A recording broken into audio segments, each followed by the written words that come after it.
What's up, everyone? Welcome to the video.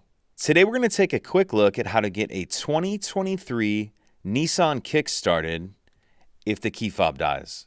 So I've taken the battery out of this remote key fob to demonstrate. As you can see, none of the buttons are working. If I try to start the vehicle as I normally would,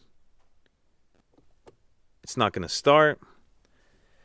So what I'm going to do is I'm going to hold the brake pedal down. Then I'm going to take the top of the key fob and I'm going to hold it up to the stop start button. And then we'll hear a beep and the stop start button will kind of illuminate. It will glow a little bit. And then we'll be able to start the vehicle as normal. So hold the brake pedal down. I'm going to take my key fob and hold the top of it near the stop start button. You hear a beep and you can see it's lit up. And now we'll be able to start the vehicle as normal. And now you'll be ready to drive as normal, and then you'll just need to replace the battery in your key fob as soon as you can.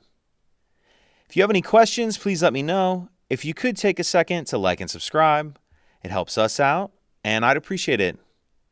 Thank you.